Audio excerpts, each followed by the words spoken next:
When night slowly begins to fall and the world around us grows quieter, this may be the perfect moment for our minds to slow down as well. Imagine standing before an ancient mountain range, where towering peaks rise silently beneath the night sky, having existed through millions of years of Earth's history. Mountains always carry a special feeling within them, both majestic and peaceful at the same time, as if they are quietly holding very old stories about this planet. In tonight's video, we will gently explore some of the most relaxing facts about mountains, quiet stories about how mountain ranges form, how they slowly change over time, and the silent mysteries they keep within nature. Welcome to Stories for Sleep, a place where stories about science, history, and the natural world are told in a slow and gentle rhythm to help you relax and drift into sleep. If you enjoy peaceful journeys like this, remember to subscribe to Stories for Sleep so you won't miss the next stories. And now, take a slow, deep breath, relax your mind, and let us begin a calm journey into the ancient mountains of our Earth. Perhaps this is also the right moment for us to return to, a very distant point in human history, a moment that, according to many historians, changed the course of civilization itself. More than 3,000 years ago, around 1177 BC, something unusual happened. Within a relatively short period of time, many powerful kingdoms around the Mediterranean world seemed to fall into crisis almost at the same moment. Cities that had once been filled with merchants and travelers suddenly became ruins. Palaces that once symbolized power were burned to the ground, and civilizations that had once flourished slowly disappeared from history. But what makes this story especially fascinating is not only the collapse itself. The real mystery is the question, why did it all happen almost at the same time? Archaeologists have discovered cities blackened by fire, desperate letters written shortly before kingdoms vanished, and traces of war, natural disasters, migration. Yet when all of these pieces are placed together, they create a picture far more complex than anyone expected. It was not just one city or one empire that collapsed, but nearly an entire ancient world that seemed to tremble. From the perspective of the psychologist Carl Gustav Jung, moments like these in history often carry deeper meaning. Jung once suggested that civilizations, much like human beings, pass through cycles of development, crisis, and renewal. When a system becomes extremely complex, when it depends on fragile networks that connect many parts together, even a few small disturbances can create waves of change that spread across the entire world. So tonight we will not rush toward a simple answer. Instead, we will move slowly, as if we are walking through the ancient ruins of a lost world. Together, we will explore cities that once shined with life, trade networks stretching across thousands of kilometers, and the mysterious forces that caused that entire system to collapse. And as this story slowly unfolds, you may begin to realize that the collapse of the world in 1177 BC is not only a story about the past, it is also a story about the fragility of every civilization, and about how new worlds often rise from the ashes of old ones. The destruction of the city of Ugarit. As we begin this story, imagine a quiet morning along the shores of the ancient Mediterranean Sea. The water is calm, reflecting the early light like a vast mirror. A merchant ship slowly approaches the coast, its sails full of wind, and its hull heavy with goods from distant lands. For the sailors on board, this journey probably feels ordinary. They are used to traveling between the great ports of the ancient world, places filled with the voices of traders, the scent of spices, and the lively movement of a vast trading system. Their destination is Ugarit, a city once famous throughout the eastern Mediterranean. For centuries, Ugarit had been a wealthy and bustling center of trade. Ships from Egypt, Cyprus, Anatolia, and the Levant arrived here every day. Along the city's stone streets, one could hear many languages being spoken. Goods from faraway lands filled the markets. It was a place where the ancient world seemed deeply connected. But as the merchant ship approaches the harbor, something begins to feel strange. There are no familiar calls from the docks, no small boats coming out to greet them, no sounds of busy markets or workers moving cargo. Instead, there is a heavy silence, an unnatural stillness, as if the city itself has stopped breathing. As the ship comes closer, the sailors begin to see dark smoke stains along the city walls. Buildings that once stood tall now appear burned and broken. The harbor, once crowded with ships, is now scattered with shattered hulls, many reduced to blackened remains. And on the ground, among broken wood and fallen stones, lie the signs of a recent disaster. The city of Ugarit has been destroyed. The royal palace, once the center of power, is now only a shell of burned walls. Temples that once held rituals and sacred fires have become piles of stone. Streets that were once filled with people are empty, as if life left the city in a single moment. For the sailors on that ship, the scene must have been both frightening and confusing. How could a wealthy and important city like Ugarit collapse so quickly? For centuries, Ugarit had not been weak. It was part of a vast network of trade and diplomacy stretching across the Mediterranean world. Kings exchanged diplomatic letters. Trade agreements moved copper, tin, ivory, and precious woods across long distances. The ancient world at that time was surprisingly interconnected. But that very connection may also have carried a hidden fragility. From Jung's perspective, human history often moves according to deeper cycles than what we see on the surface. Civilizations like the human mind build complex systems to maintain order and meaning. But when those systems become too strained, when they rely too heavily on fragile connections, cracks can begin to appear. And in the case of Ugarit, those cracks seem to have appeared very suddenly. Archaeologists discovered something deeply moving within the ruins of the city. Inside the palace archives, they found clay tablets containing the final letters written before the city's destruction. One of those letters was a desperate plea for help sent to allies. The writer reported that enemy ships had appeared offshore and that the city was in danger of attack. Tragically, the letter may never have been sent. It was still lying in the palace archive when the fire consumed the entire city. Today, when we read those ancient lines, we may be touching a very fragile moment in history, a moment when an entire world stood on the edge of collapse.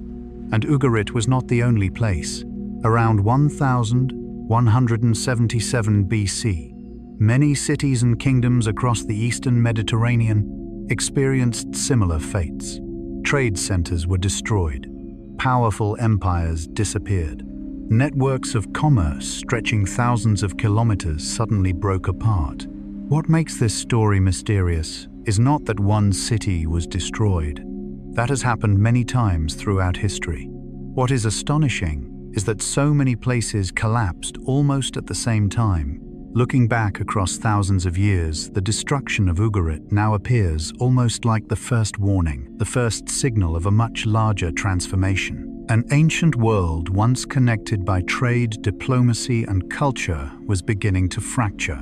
And as Jung once suggested about both history and the human mind, when a large system loses its balance, even small disturbances can grow into enormous waves of change. So the story of Ugarit is not simply the story of a burned city.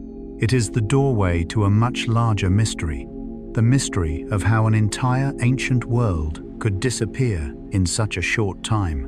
In the next part of this journey, we will slowly explore the wider picture of that era. A network of civilizations, trade routes stretching across thousands of kilometers, and the forces both human and natural that together created one of the greatest crises in human history. The simultaneous collapse of civilizations. As we leave behind the silent ruins of the city of Ugarit, and look more broadly across the ancient eastern Mediterranean world, a larger picture slowly begins to appear, a picture that has astonished historians and archaeologists for generations. Because Ugarit was not an isolated case. Around the decades surrounding 1177 BC, nearly the entire world that historians call the Late Bronze Age world experienced a series of profound disruptions. Kingdoms that had once been powerful suddenly vanished. Palaces that had once shone with wealth turned into ashes, and trade networks that had once connected thousands of kilometers abruptly came to a halt. If we look at a map of the ancient world at that time, we see a system of great civilizations stretching from Anatolia across the Levant through Mesopotamia and into Egypt and Greece. These kingdoms did not exist in isolation, quite the opposite. They were linked together by diplomatic treaties, political marriages, and especially by complex trade routes that crossed both land and sea. Within this system, the Hittite Empire in Anatolia was once a major superpower. Its capital, Hattusa, was a vast city with monumental walls, expansive palaces, and archives containing thousands of clay tablets recording treaties and laws. The Hittites once confronted Egypt in major battles and even signed one of the earliest known peace treaties in human history. But toward the end of the 12th century BC, something extraordinary happened. The Hittite Empire, once dominant across Anatolia, almost completely disappeared from history. Hattusa was destroyed and abandoned. Other centers of power declined. Within a short time, an empire that had once been mighty became little more than a faint memory. Further west, the Mycenaean world of Greece faced a similar fate. Fortified cities such as Mycenae, Pylos, and Tiryns had once been centers of a warrior society supported by flourishing trade. The Mycenaean palace system controlled the economy, storing grain, metals, and valuable goods. But archaeological excavations show that many of these palaces were burned and destroyed around the same period. Afterward, the palace system disappeared. The writing system known as Linear B stopped being used, and Greece entered a period that historians later called the Greek Dark Age. Along the Levantine coast, trading cities experienced similar destruction. Commercial centers such as Ugarit, Ashkelon, and others show clear evidence of large fires and sudden devastation. Harbors that once connected the Mediterranean world fell silent.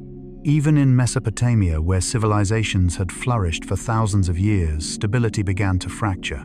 Babylon experienced dynastic changes, and surrounding regions fell into instability. And Egypt, one of the most powerful and enduring civilizations of the ancient world, also faced crisis.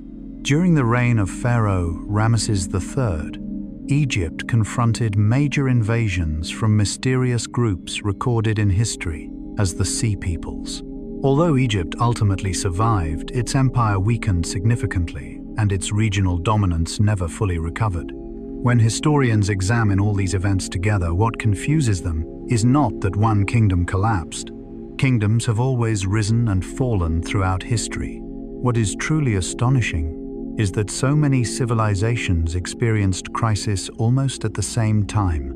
From the perspective of Carl Gustav Jung, moments like these in history may reflect deeper cycles within human societies. Jung suggested that systems, whether psychological structures or social systems, can become fragile when they grow too complex and too dependent on interconnected parts. In such systems, a small disturbance in one place can spread into large changes elsewhere. The Eastern Mediterranean world at the end of the Bronze Age may have been exactly such a system. Kingdoms depended on long-distance trade to obtain essential resources. Political and diplomatic networks maintained a balance of power. But if even a few elements within that system began to crack, perhaps through war, drought, migration, or natural disaster, the entire structure could begin to shake. Looking back across more than 3,000 years, the collapse around 1177 BC now appears almost like a vast domino effect. One city burns, one kingdom weakens, one trade route is disrupted, and gradually the entire ancient world begins to change. Yet what makes this story especially fascinating is not only the collapse, because throughout human history, great crises often open the door to new possibilities. An old world may disappear, but from its ruins, new forms of society, technology, and culture may emerge. To understand why the Bronze Age system was so fragile, however, we must return to an important question. How connected was the ancient world before it collapsed? In the next part of our journey, we will explore something that may surprise many people. Before everything fell apart, the world of ancient kings was already something like an early form of globalization. The Bronze Age world, an early global system. If we step back and look at the world before the great upheavals around 1177 BC, a different image appears, one that is calmer, more complex, and far more astonishing than many modern people imagine. In the minds of many today, the Bronze Age is often pictured as a time of scattered kingdoms, isolated cities and communities living apart from one another. But when archaeologists began assembling small pieces of evidence from across the Mediterranean and West Asia, they realized something remarkable. Before the collapse, this world had formed an enormous network of connections, a system of trade, diplomacy, and cultural exchange stretching across thousands of kilometers. Seen through modern eyes, it was not simply a world of ancient kingdoms. It was, in many ways, an early form of human globalization. Within this system, kingdoms did not live in isolation. Kings of Egypt, the Hittites, Babylon, Assyria, and the Levant regularly exchanged letters. These letters, written on clay tablets in cuneiform script, have been discovered in ancient archives. In them, kings addressed one another as brother, even though they ruled lands thousands of kilometers apart. They exchanged gifts, negotiated peace treaties, and sometimes even complained that the gifts they received were not luxurious enough. These small details reveal something deeply human. Even in the distant ancient world, political leaders lived within complex diplomatic networks, not entirely unlike those of today. Political marriages were another key part of this system. Royal daughters were often married into foreign courts to strengthen alliances. These marriages were more than personal unions. They were bridges between civilizations carrying languages, customs, religions, and cultural ideas from one region to another. Through these marriages, royal families created an extended network that stretched across the ancient world. But perhaps the most astonishing feature of the Bronze Age was its enormous trade network. To understand this, we must remember that the most important metal of the time was bronze, an alloy made from copper and tin. Copper could be found in several places, but tin was far rarer and often located in distant regions. That meant that to produce bronze tools, weapons, and ornaments, ancient kingdoms had to participate in a vast and complex long-distance trade system. Imagine the journey of a single piece of metal. Tin might begin its journey in the mountains of Afghanistan. From there, it traveled through caravan routes across deserts and mountain passes to cities in Mesopotamia or Anatolia. Copper might come from the island of Cyprus, one of the largest copper-producing regions of the ancient world. Merchants then transported these metals by ship across the Mediterranean to other kingdoms. But metal was not the only thing moving through this network. Amber from the Baltic region traveled south through many intermediaries to Mediterranean palaces. Ivory from Africa arrived in workshops where artisans carved it into delicate works of art. Precious woods, colored glass gemstones, and countless other goods traveled thousands of kilometers along trade routes. When we observe these flows of metals, gemstones, wood, ideas, and people, we begin to see that the ancient world was not static or isolated.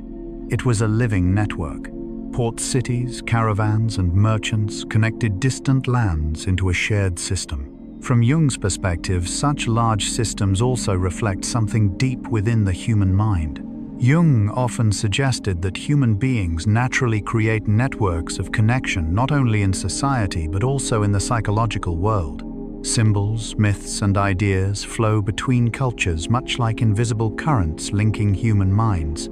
Something similar may have occurred in the Bronze Age world. Trade routes carried not only goods, they carried technologies, artistic styles, and cultural traditions. A new metalworking technique could spread from one region to another. An artistic style could appear in many kingdoms.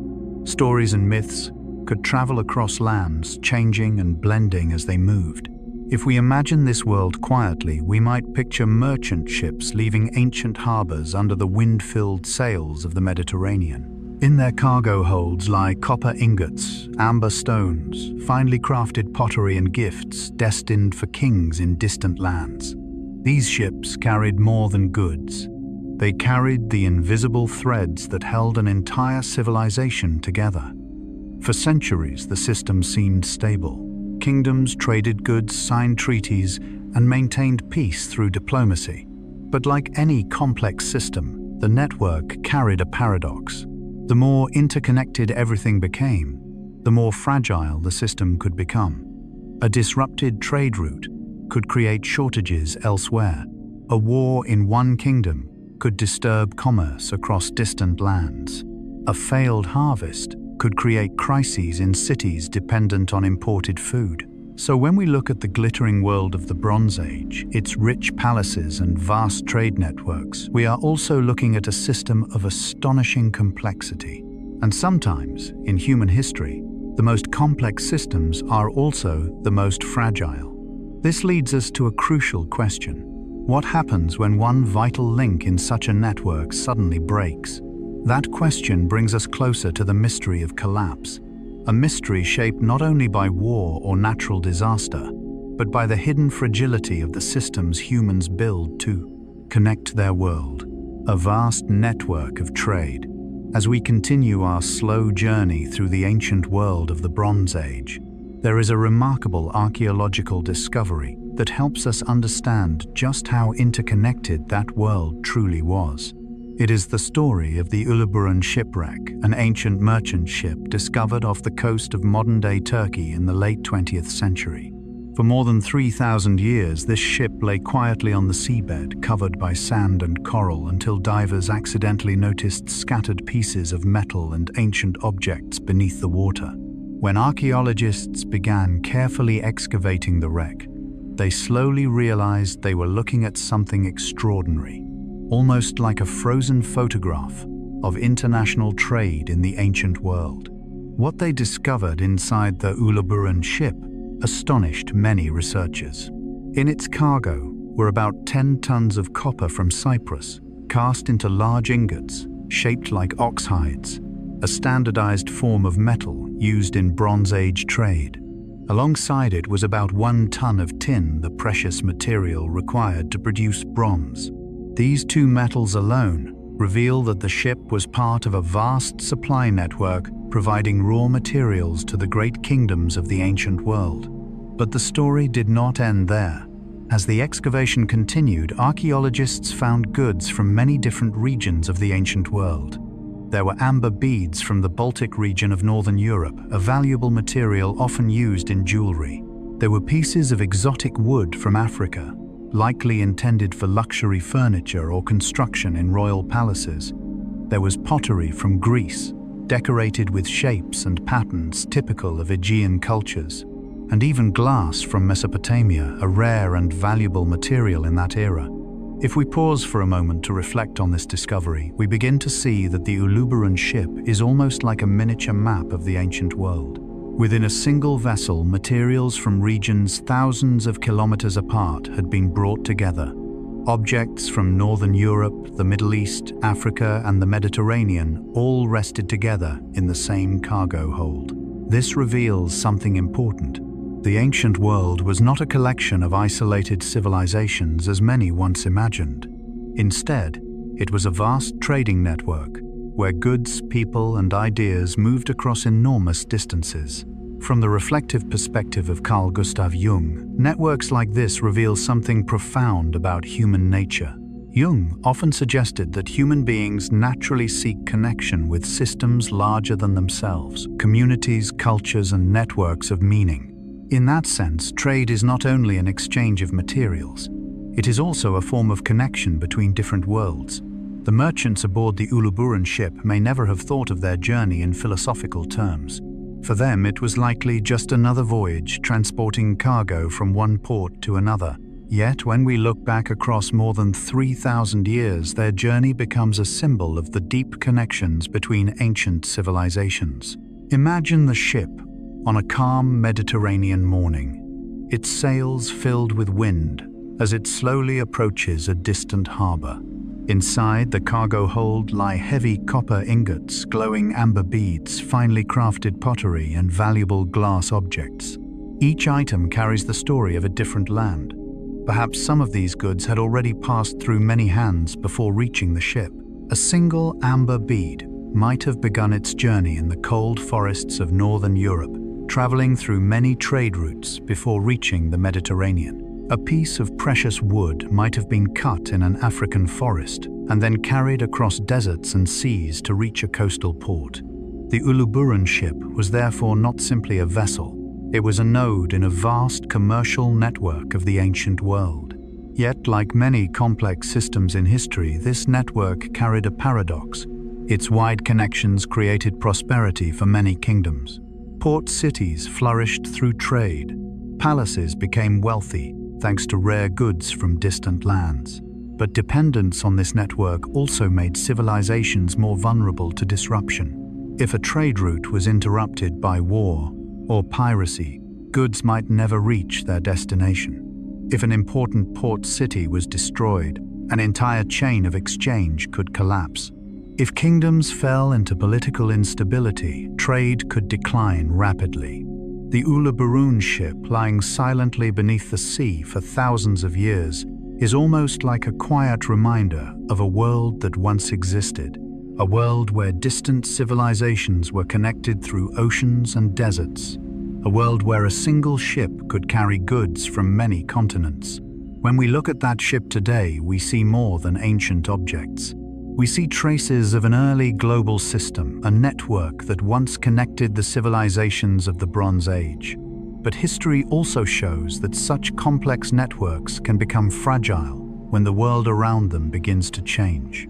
And within that fragility, the story of the collapse of many ancient civilizations slowly begins to reveal itself. The fragility of the system. When we look back at the Bronze Age world with its merchant ships, caravan routes, and diplomatic letters exchanged between kings, it is easy to feel impressed by how sophisticated that system was. Distant kingdoms were linked through trade, political marriages, and delicate diplomatic agreements. Goods traveled across seas and deserts. Precious metals moved from distant mines to royal workshops. Port cities became bustling centers of an increasingly interconnected world. But beneath that, prosperity lay a very important feature that historians often emphasize today: the fragility of a system built on mutual dependence. In modern systems, science scholars sometimes use the term tight coupling. This describes systems where different parts are closely linked together. When one part changes, the others are affected. In many cases, such connections create strength and efficiency, but they can also make the entire system vulnerable to unexpected disruptions. The Eastern Mediterranean world, at the end of the Bronze Age, appears to have been exactly such a system. Kingdoms did not merely exchange goods, they depended on one another for metals, food, timber, and many other essential resources. A port city in the Levant might serve as a transit hub for copper from Cyprus. A kingdom in Anatolia might depend on imported grain from distant lands. Merchant ships and caravans formed a complex network linking the entire region. For centuries, this network functioned relatively smoothly. Merchants knew safe routes. Kingdoms protected key ports. Kings maintained diplomatic relationships to ensure trade could continue. But when a system depends on many interconnected links, even small disruptions can create waves of change. Imagine a year in which harvests fail in an important region. Famine might force people to abandon villages, creating social unrest. Food trade could be disrupted, and cities that depend on imported grain might face hardship. Or imagine a war between two major kingdoms. Trade routes could become dangerous. Merchant ships might face piracy or attack. Traders might stop traveling because the risks are too great. Even events that seem small, like a single ship sinking, could have wider consequences.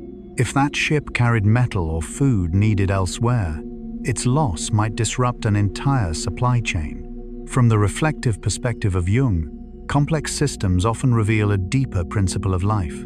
Jung suggested that when structures, whether psychological or social, depend on a delicate balance, they can fall into crisis when that balance is broken. In the human mind, a small change can sometimes trigger profound reactions. And in the history of civilizations, a local disturbance can sometimes expand into a chain reaction. The Bronze Age world, with its vast trading networks and interdependent kingdoms, may have experienced exactly this. When one region encountered difficulties, others soon felt the effects. A disrupted trade route might deprive artisans of materials. A weakened kingdom might make roads unsafe. A destroyed port could paralyze part of the transportation system. At first, these changes may have seemed small, almost invisible. But when they occurred across many regions at once, they could create a powerful domino effect. A weakened kingdom could pull down its trading partners. A broken trade route could affect many cities at once. When merchants stopped arriving at a port, an entire regional economy might slow. Gradually, a system that had functioned for centuries could begin to lose its balance. In the quiet distance of history, we can imagine port cities once full of life slowly growing quieter. Fewer ships arrive. Warehouses once full of metal and goods begin to empty. And this does not happen because of a single cause. It happens because many forces begin to act upon the same fragile system. Perhaps that is one of the deepest lessons the Bronze Age leaves behind. Connection can create prosperity, but it can also create complex chains of dependence.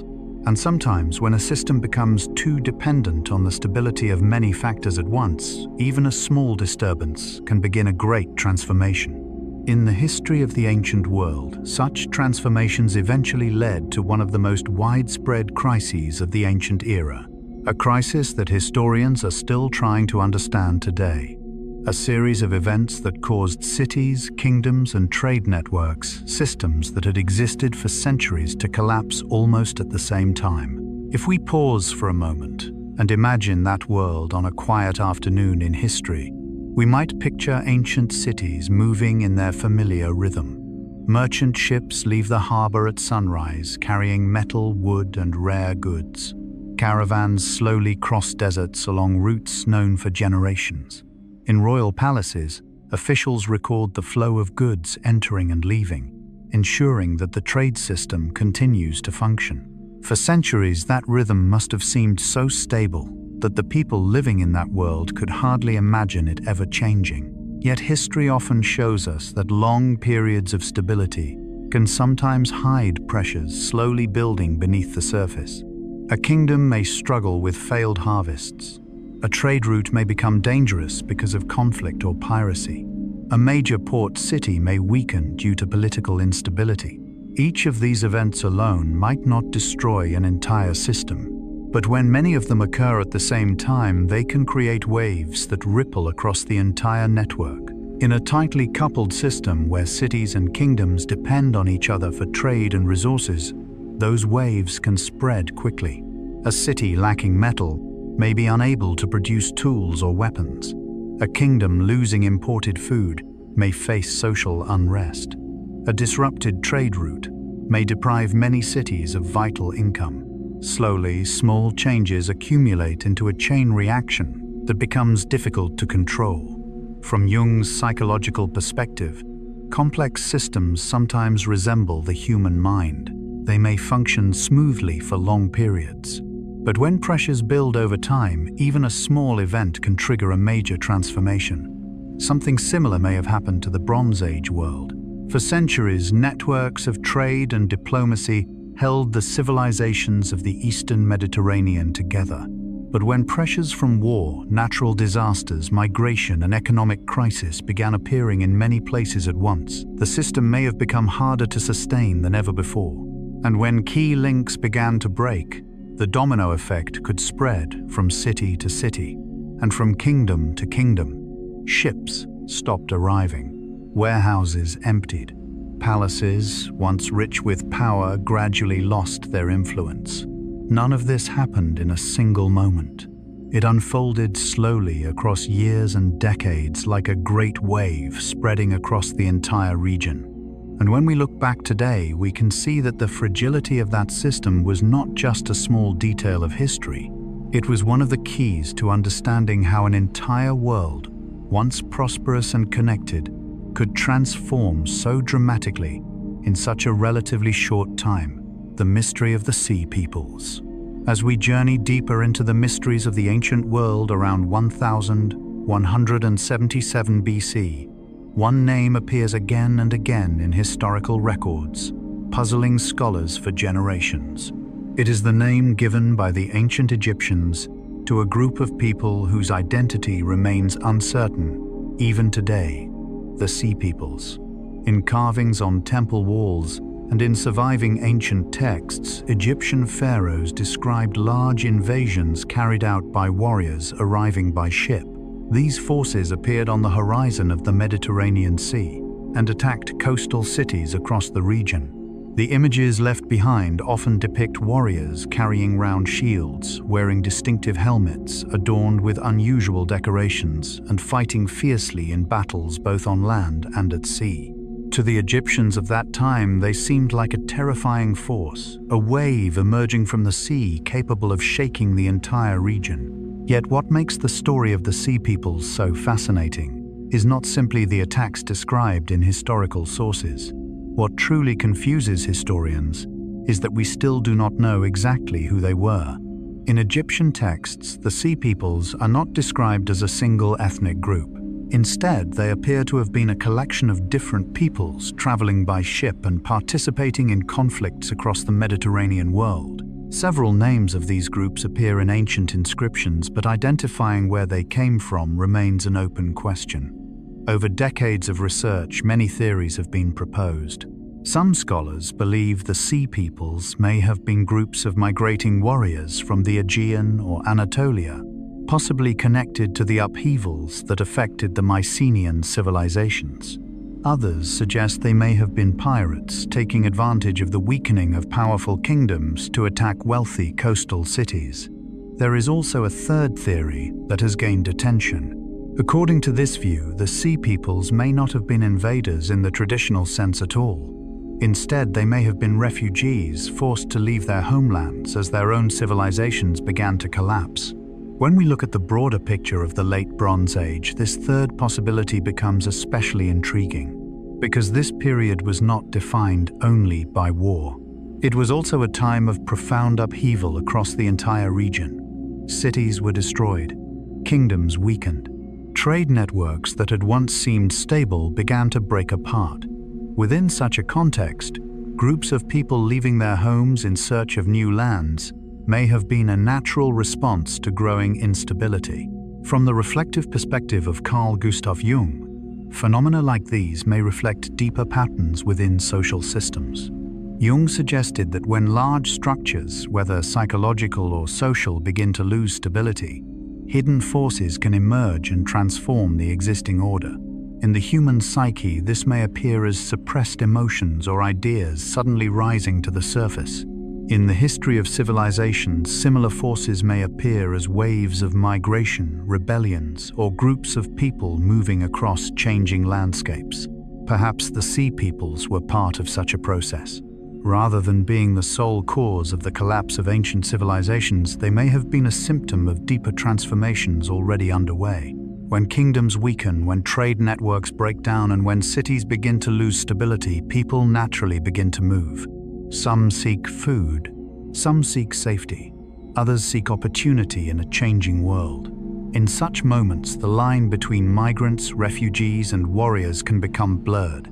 A group fleeing famine or war may become raiders in order to survive. A fleet of migrants arriving by sea may appear to other kingdoms as an invading army. Thus, when the Egyptians recorded battles against the Sea Peoples, they may have been witnessing just one part of a much larger wave of movement.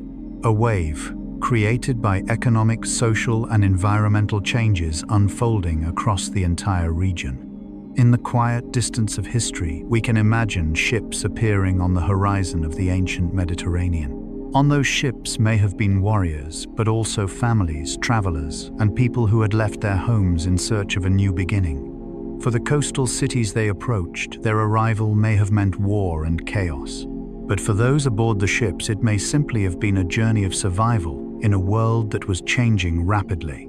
For this reason, many historians today no longer see the sea peoples only as destroyers of ancient civilizations. Instead, they are often understood as a sign of a wider systemic crisis. They may have contributed to the collapse of the Bronze Age world, but at the same time they may also have been a product of that collapse. The story of the Sea Peoples, therefore, remains one of the most fascinating mysteries of ancient history. It reminds us that in times of great upheaval, history rarely offers simple explanations. Instead, it reveals a complex network of causes and consequences where ordinary people, merchants, warriors, and migrants all become part of transformations far larger than themselves. And in the silence of the past, one question still echoes. Were the Sea Peoples truly invaders from the sea, or simply people trying to find their way in a world that was slowly falling apart? If we listen to this story like a slow piece of music from history, the Sea Peoples appear almost like a deep note sounding at the moment when an entire world was changing. The Egyptian temple carvings may show fierce battles, ships approaching the coast and warriors carrying weapons. But behind those images may lie far more complex human stories. Imagine the lands where these people once lived. Perhaps they were once thriving cities of trade where harbors were filled with merchant ships and workshops worked day and night. But when trade networks began to weaken, when harvests failed, or when war spread across the region, those once prosperous places may have slowly become difficult to live in. Under such circumstances, leaving home might no longer have been a choice but a necessity for survival. Families may have gathered what little they could carry, boarding small ships in search of new lands. Warriors may have traveled with them to protect the journey. And when they approached unfamiliar shores, their arrival may have appeared as an invasion. Yet the history of great migrations is often more than a story of war. It is also a story of people caught within changes beyond their control. Jung once suggested that in times of great social crisis, movements of people often reflect deeper shifts within the structure of entire systems. When an old order begins to dissolve, new forces can emerge, sometimes in forms that those living in that time cannot fully understand. Perhaps the Sea Peoples were part of that transformation. They may not have been the sole cause of the collapse of ancient civilizations. Instead, they may have been a sign that the Bronze Age world had begun to enter a profound transition. The ships appearing on the horizon may not have carried only war. They may also have carried people searching for a place to begin again. And in the quiet of history, such waves of migration often appear when an old world is closing and a new one is beginning to take shape. So when we look at the story of the Sea Peoples, we see not only images of warriors from the sea, we also see signs of an age in transition, an age in which old civilizations were beginning to tremble, and great movements of people were starting to reshape the map of history, climate change and drought. As we continue exploring the forces that may have shaken the late Bronze Age world, another factor emerges: quiet, invisible, yet incredibly powerful. It is climate change and prolonged drought. Unlike wars or invasions that were carved into stone walls and recorded in royal chronicles, climate change rarely leaves dramatic stories behind. There are no heroic battles, no kings proclaiming victory. Instead, its traces are hidden in small and silent places: ancient pollen buried beneath layers of soil, delicate tree rings inside ancient wood, and layers of sediment slowly forming at the bottom of lakes over thousands of years. These traces are like the quiet diaries of nature. When modern scientists began studying them, they discovered something striking. Toward the end of the Bronze Age, many regions of the eastern Mediterranean experienced a long period of increasing dryness. Pollen studies reveal clear changes in plant life. Plants that required more water became rarer, while drought-tolerant species appeared more frequently. Tree rings, the circular layers, that record yearly growth show weaker growth during certain years, suggesting reduced rainfall. And lake sediments also reveal environmental changes indicating periods of water scarcity. When these pieces of evidence are combined, a picture begins to emerge. The climate of the region may have become significantly drier for several decades, perhaps even longer. For civilizations deeply dependent on agriculture, such as Egypt, the Hittites, the Mycenaeans, and the cities of the Levant, such changes could have had profound consequences. In the ancient world, agriculture was not simply an economic activity. It was the foundation of society. Cities survived on food grown in rural fields. Armies were sustained by grain and livestock. The tax systems of kingdoms depended heavily on harvest yields. When fields produced abundant crops, palaces could store food, trade flourished, and society remained relatively stable. But when rains became scarce and harvests began to fail, that stability could quickly begin to unravel. Imagine a year when crops do not grow as expected. Fields of wheat dry beneath the sun, small rivers shrink, village food stores begin to empty. At first, communities may rely on reserves from earlier years. But if drought continues for several seasons, those reserves slowly disappear. In such conditions, famine can emerge. And famine rarely remains only a problem of food. It often brings deep social consequences. People may abandon their villages. Migration begins. Tensions grow between communities competing for increasingly scarce resources. From Jung's reflective perspective, crises like these can reveal deeper forces within social systems. Jung suggested that long-standing stability can sometimes hide underlying tensions. But when a critical factor changes, such as the environment or economy, those tensions may quickly surface. In the ancient world, prolonged drought may have acted as a catalyst for widespread change. Failed harvests could weaken royal tax systems. Palace grain stores could shrink. Farmers losing their land might grow dissatisfied. Cities dependent on imported food might face unrest. And in a world already tightly connected through trade and politics, difficulties in one region could easily spread to others. A kingdom facing famine might attempt to seize food from its neighbors. Cities lacking grain might descend into instability. Migrating groups of people might travel across other territories searching for survival. Together, these pressures could create a complex chain reaction throughout the region. In the quiet distance of history, we can imagine ancient farmers standing in their fields beneath a dry sky, watching the horizon and waiting for rain. In palaces, rulers may have begun to realize that food supplies were no longer as abundant as before. Such changes may have unfolded slowly, almost unnoticed year by year. But across decades, they may have built enormous pressure within the foundations of society. And when these pressures combined with other forces, war, migration, and disrupted trade, they may have become part of the story of the Bronze Age collapse. Climate change, therefore, does not appear in history as a dramatic character. It does not appear in victory inscriptions or heroic tales. Yet, the traces left in pollen tree rings and lake sediments remind us that sometimes the most powerful forces in history are also the quietest.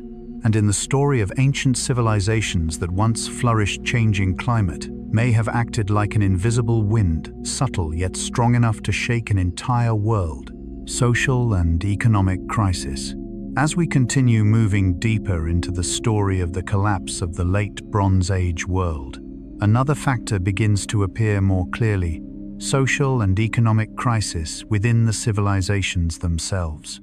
For many centuries before the collapse, many kingdoms in the Eastern Mediterranean had developed a particular model of social organization that historians today often call the palace system. In this system, economic and political power was strongly concentrated in large centers of authority, the royal palaces and the ruling elite. These palaces were not simply the residences of kings, they were the administrative centers that managed the entire economy. From these centers, food was collected and redistributed. Goods were distributed across the kingdom. Artisans worked under state supervision, and long-distance trade networks were coordinated from above. For many generations, this system brought stability and prosperity. Yet, like many centralized structures throughout history, it also carried a hidden fragility. In major cities of the Mycenaean, Hittite and Ugarit worlds, much of the production did not belong to individuals but to palace institutions. Large granaries were built to store grain collected from farmers. State-controlled workshops produced weapons, pottery, textiles, and many other goods. Farmers, craftsmen, and merchants all operated within a tightly organized structure. They paid taxes in goods or labor. In return, they received protection, access to food distribution, and participation in the broader economic networks of the kingdom. During times of stability, this system worked remarkably well. But when shocks began to appear, drought, war, disrupted trade, or natural disasters, such a centralized structure could become extremely vulnerable. If harvests failed, palace grain stores could quickly be depleted. If trade routes were interrupted, essential materials like tin and copper might no longer reach the workshops. At that point, palace authorities faced difficult choices. They could reduce taxes and labor demands on the population, or they could increase pressure on ordinary people to sustain the administrative system. Throughout history, centralized systems often responded by increasing control, and this could place an even heavier burden on common people. Archaeological evidence suggests that toward the end of the Bronze Age, many regions may have experienced growing social instability. Clay tablets discovered in ancient cities reveal officials worrying about food shortages, migrating populations, and the protection of state storehouses. When resources became scarce, tensions within society could rise. Farmers might face heavier taxes. Artisans might lose access to the materials needed for their work. And during such times, confidence in the ruling system could begin to weaken. From the reflective perspective of Carl Gustav Jung, moments of crisis like these may reveal something deeper about the collective psychology of societies. Jung suggested that societies, like individuals, possess shared psychological structures. When these structures are placed under intense pressure, powerful reactions may emerge.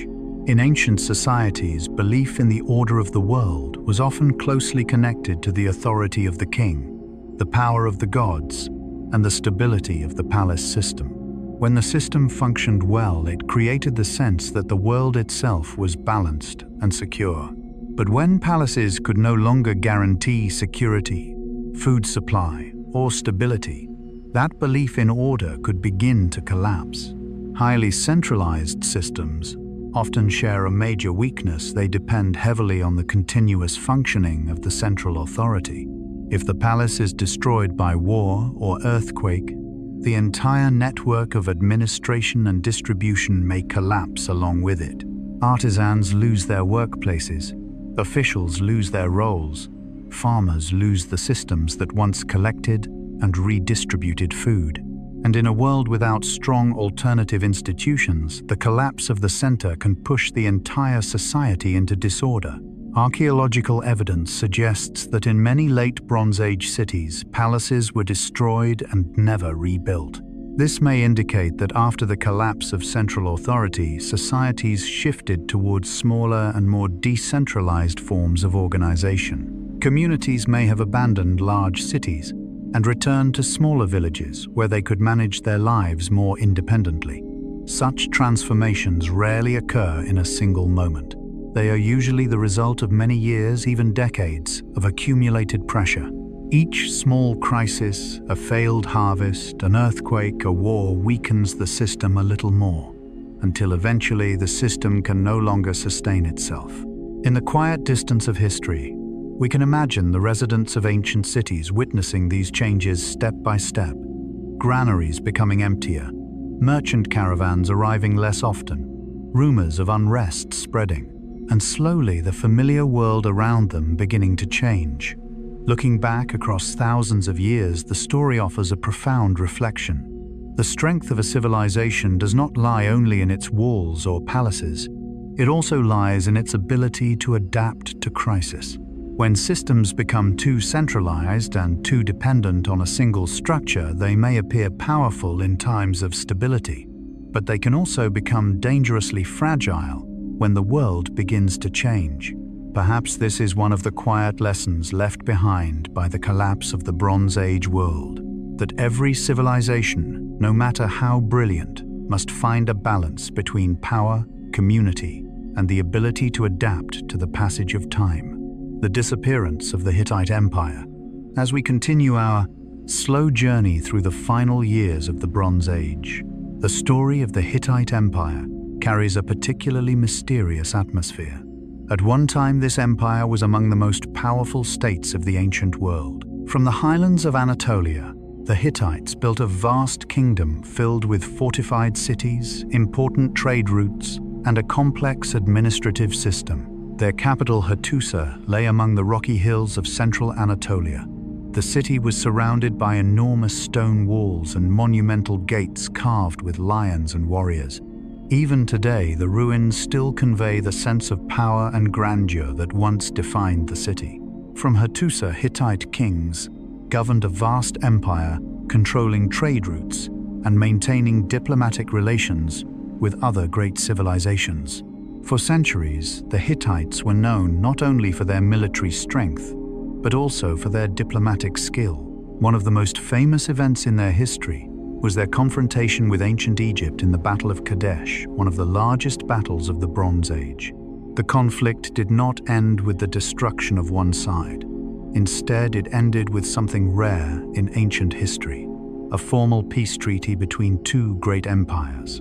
This treaty, signed between the Hittite king and the Egyptian pharaoh, is often considered one of the earliest international peace agreements recorded in human history.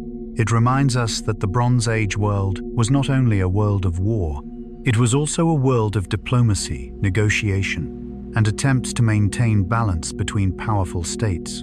Yet, like many great stories of history, that prosperity did not last forever. Around 1180 BC, something happened that caused the Hittite Empire, once a superpower of the ancient world, to almost completely disappear from the historical record. Hattusa was destroyed. Palaces and granaries were burned. Clay tablets recording the activities of the royal court were shattered and buried beneath ash. After that moment, there is little evidence of a central Hittite authority continuing as before. What makes the disappearance of the Hittites particularly mysterious is how sudden it appears. In many historical cases, empires decline gradually over generations. But in the case of the Hittites, it seems that within a relatively short period of time, a system that had existed for centuries collapsed and vanished. Archaeologists are still trying to piece together the fragments of this story. Some evidence suggests that Hattusa may have been abandoned before it was destroyed, indicating that the collapse may have begun internally. Economic difficulties, migration pressures, or disruptions in trade networks may have weakened the empire from within. Other forces may also have contributed. Invasions from outside groups, climate changes causing crop failures, earthquakes affecting the region. When multiple crises occur at the same time, even powerful systems can become difficult to maintain. From Jung's perspective, the collapse of great civilizations may reflect deeper cycles in human history. Jung suggested that societies, like individuals, pass through phases of development, stability, and transformation. When old structures no longer fit new circumstances, they may dissolve to make room for new forms of organization. Seen in this way, the disappearance of the Hittite Empire may not have been only a catastrophe. It may also have been a moment of transition. After the empire collapsed, Anatolia did not become empty. Smaller communities continued to exist. New cities gradually emerged. And over the centuries that followed, new civilizations appeared in the lands once ruled by the Hittites. This reminds us that history rarely stops entirely. Even when an empire disappears, human life continues. Old roads may fall silent, but new roads eventually appear. Palaces may collapse, but small villages continue to endure. Today, when we look at the ruins of Hattusa, ancient stone walls resting quietly among the hills, It is difficult to imagine that this place was once the center of a mighty empire. Wind moves through the old gates. The wide sky stretches above the silent ruins. And in that stillness, there is a gentle reminder: time has passed through this place, carrying both the glory and the disappearance of an ancient world. Egypt, the last survivor. As the story of the Bronze Age collapse approaches its final chapter, one civilization still stands, though deeply shaken by the storms of history. That civilization is ancient Egypt. While many kingdoms of the Eastern Mediterranean collapsed or disappeared, Egypt endured. Yet its survival did not come without cost. By the late 12th century BC, Egypt under Pharaoh Ramesses III faced major threats from groups known as the Sea Peoples. Temple carvings show fleets of ships approaching the Egyptian coast, carrying warriors and their families. These images suggest not merely military attacks, but possibly large waves of migration sweeping through the Mediterranean. Ramesses III organized a massive defense. Reliefs at Medinet Habu show Egyptian forces fighting both on land and along the Nile. According to Egyptian records, the invading forces were defeated. But this victory did not mark the beginning of a new golden age. Instead, it was more like a final effort to preserve order in a world already changing. Trade networks were weakening. Foreign territories once controlled by Egypt were gradually lost. Resources that once flowed into Egypt became scarcer. Economic problems emerged. Grain supplies dwindled. Wages for workers were delayed. And during this period, something remarkable happened: the first recorded labor strike in human history. Workers in the village of Deir el-Medina, who built royal tombs, stopped working to protest delayed payment. They gathered at temples and demanded the grain they had been promised. Even in Egypt, a civilization famous for stability, social pressures were beginning to appear. Yet Egypt did not collapse completely. Instead, it entered a new historical phase known as the Third Intermediate Period, when power became divided among multiple centers.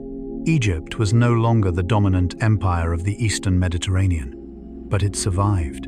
And perhaps its survival reminds us of something profound. Civilizations endure not because they are untouched by crisis, but because they find ways to adapt. The world after the collapse. After 1177 BC, as the upheavals of the Bronze Age world slowly settled, a new landscape began to emerge across the Eastern Mediterranean. Many once bustling cities became quiet. Ports that had been filled with merchant ships stood empty. Cities like Ugarit Hattusa and many Mycenaean centers were abandoned or left in ruins. Trade networks that had once connected Egypt, Anatolia, the Levant, and Greece weakened dramatically. Without those networks, many cities lost their importance. In response, many communities gradually moved away from large urban centers and returned to smaller settlements. Instead of living under palace administrations, people lived in villages and local communities. Life became simpler. Farmers cultivated nearby fields. Families produced much of what they needed themselves. Communities relied on cooperation rather than distant, centralized authority. Historians later called this period the Mediterranean Dark Age, but the term can be misleading. The world did not truly fall into darkness. Life continued. People farmed, raised children, told stories, and preserved traditions. From Jung's perspective, such transitional periods may represent moments when old social structures dissolve so that new ones can emerge. In the centuries that followed, new civilizations slowly began to appear. Greek communities would eventually develop into the Greek city-states. Phoenician traders would build new maritime networks, and new ideas about society, politics, and culture would take shape. If we imagine a quiet evening during that time, we might picture a small village among the Mediterranean hills, smoke rising from low rooftops, children playing in dusty paths, farmers returning from fields as the sun sets. For those people, the collapse of distant empires may have been little more than stories passed down through generations. their lives continued according to the rhythms of seasons, of day and night, of birth and growth. And within those quiet moments, human history continued to unfold. The so-called Dark Age may therefore have been not only a time of loss, but also a pause in history, a moment when the world quietly reorganized itself after a great storm. Like a forest after a storm where old trees have fallen but new seedlings begin to grow, the Mediterranean world, after 1177 BC, was preparing for the next chapters of human history. And when we listen to this story in the quiet of the night, we may sense something gentle and timeless. Even after the greatest upheavals, life continues, slowly, patiently, just as time itself continues to flow through every generation of humanity. The birth of a new world. After the profound upheavals that shook the world around 1177 BC, when many great cities had been destroyed, and once powerful empires gradually disappeared from the map of history, a new chapter, slowly, began to emerge across the Mediterranean and the Near East. At first glance, this period may appear to be one of loss and fragmentation. The palaces that once stood as centers of power had become ruins. The vast trade networks that once connected ancient civilizations no longer functioned as they had before. Yet if we listen to history with a little more patience, we begin to realize that from those very ruins a new world was quietly beginning to take shape. In the centuries following the collapse of the Bronze Age, small communities began adapting to their new circumstances. The centralized palace systems that had dominated the previous era no longer existed in the same way, and this absence created space for more flexible forms of social organization. New cities gradually appeared not as enormous bureaucratic centers like those of the Bronze Age, but as vibrant communities connected to the sea and to trade. One of the most remarkable civilizations to emerge during this period was Phoenicia, a region along the coast of the Levant. Port cities such as Tyre, Sidon, and Byblos flourished through the maritime skills and commercial talents of the Phoenician people. Unlike earlier civilizations, they did not build vast military empires. Instead, they became master merchants of the ancient world. Phoenician ships traveled across the Mediterranean, carrying cedar wood, glass, their famous purple dye, and many other goods. Port by port, island by island, coastal city by coastal city, a new network of trade slowly spread across the sea. Yet perhaps their greatest legacy was not a product of commerce, but an idea, simple and powerful. It was the Phoenician alphabet. Unlike earlier writing systems such as cuneiform or Egyptian hieroglyphs, which were complex and difficult to master, the Phoenician alphabet used only a small number of symbols representing sounds. This made writing far easier to learn. Merchants, sailors, and ordinary people could now record and transmit information more easily. Over time, this alphabet spread throughout the Mediterranean and eventually became the foundation for many later writing systems, including the Greek alphabet and later the Latin alphabet used by many modern languages today. Quietly and almost unnoticed at first, these small symbols would become one of the most important inventions in the history of human civilization. At the same time, in the Western Mediterranean world, the Greek communities began entering a new stage of development. After the transitional centuries, often called the Greek Dark Age, Greek cities gradually formed unique social structures that would later be known as polis, or city-states. Each polis functioned as an independent political community with its own laws, traditions, and social organization. Cities such as Athens, Sparta, and Corinth developed new systems of governance. Power was no longer concentrated entirely in royal palaces as it had been during the Bronze Age. Instead, various forms of governance appeared, from aristocratic rule to early forms of democracy. From the reflective perspective of Carl Gustav Jung, periods of renewal like this often reflect a deeper pattern of development. Jung once suggested that within the human psyche, moments of crisis and dissolution can sometimes open the door to reorganization and creativity. When old structures disappear, new possibilities can emerge from the empty space they leave behind. Perhaps something similar occurred in the world after the Bronze Age collapse. When the great empires dissolved, the world did not become empty. Instead, it became more diverse, more flexible, and more innovative. Small communities experimented with new forms of organization. Merchants explored new sea routes.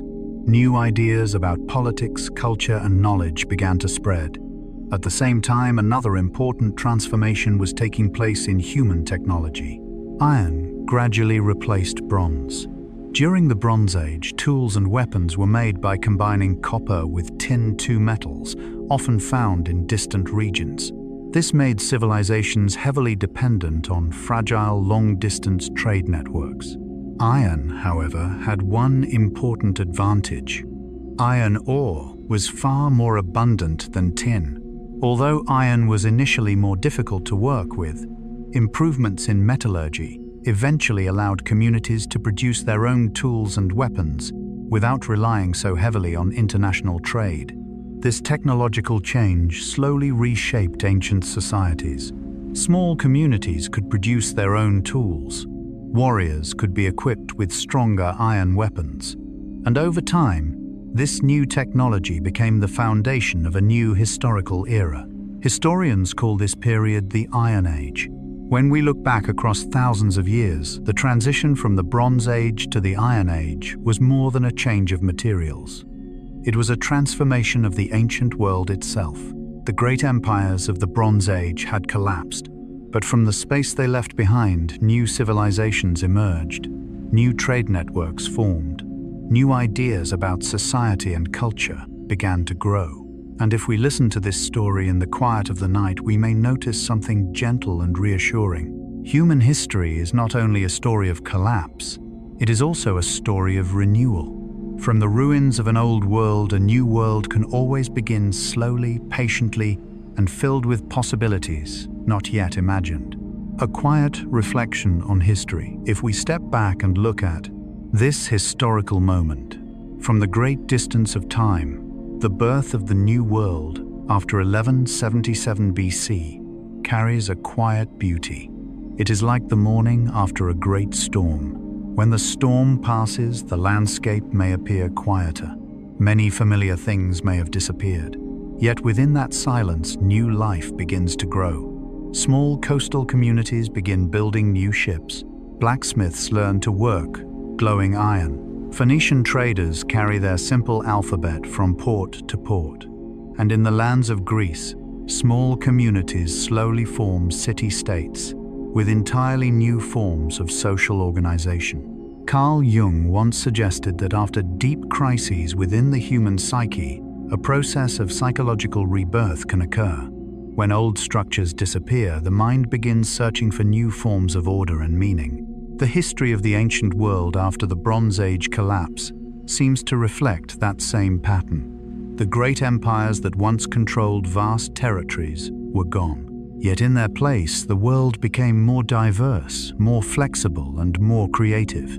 Small cities experimented with new political ideas. New trade routes appeared. New cultures began to flourish. And over time, from these humble beginnings, the great civilizations of the Iron Age would eventually emerge, civilizations that would leave lasting marks on the history of humanity. A gentle closing.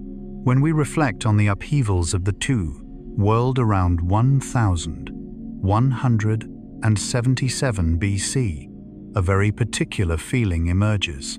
It is not only a story about the collapse of ancient empires, burned cities, or broken trade networks. At a deeper level, it is a story about how the human world is always changing, sometimes slowly, sometimes suddenly, but rarely stopping entirely. The civilizations of the Bronze Age were magnificent structures of human achievement. Great palaces, trade routes stretching thousands of kilometers, diplomatic treaties between kings and bustling port cities formed a remarkably connected world for its time. Yet, like many complex systems in history, that very interconnectedness also made them fragile in moments of crisis. Droughts, earthquakes, migration, war, trade disruptions. Little by little, these forces shook the foundations of the ancient world.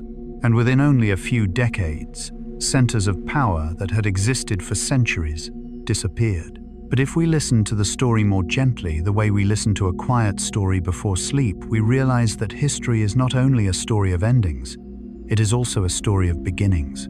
From abandoned cities, new communities formed. From broken trade networks, new routes emerged. From fallen empires, new societies developed. The Phoenicians carried their alphabet across the Mediterranean. Greek city-states experimented with new political ideas. And iron technology opened the door to a new era of human history. In a way, this story reflects something profound about human nature. Carl Jung once wrote that crises in life can sometimes be necessary moments that allow transformation and renewal. When old structures no longer fit the changing world, they slowly dissolve to make room for new possibilities. Perhaps the year 1177 BC represents such a moment in human history. One world ended, but from its ruins, another world began. And when we think about that in the quiet of the night, a gentle feeling can appear, because the story of the past often reflects the story of our own lives. Sometimes, when a chapter of life ends a job, a relationship, a familiar stage, it may feel as though the world around us is collapsing. Yet history reminds us that endings are rarely the final word. More often, they are simply the moment when a new chapter is about to begin. Just as ancient civilizations survived great upheavals, human beings also possess the ability to adapt, rebuild, and continue moving forward through time. Perhaps that is what makes the story of history so comforting. The world is always changing, but life continues, day by day, generation by generation, breath by slow breath of time, closing for the audience. So as you listen to this story in the quiet of the evening, allow your mind to relax. Imagine ancient cities resting beneath a sky filled with stars, Phoenician ships drifting across the calm Mediterranean waters, and small communities quietly building a new world after great upheavals. History, in its quiet way, always continues moving forward. And now, as tonight's story slowly comes to an end, perhaps it is time for your mind to slow down as well. If you enjoy these slow journeys through history, science, and reflections on the human mind, remember to subscribe to Stories for Sleep so you don't miss future stories. Each video on this channel is a gentle journey through the mysteries of our world, told at a calm and peaceful rhythm, so you can listen and relax before sleep. And now, take a slow, deep breath. Relax your shoulders and let your thoughts drift slowly, like the long river of human history. Thank you for joining me on tonight's journey. And if you are preparing to sleep, I wish you a peaceful night. Sleep well.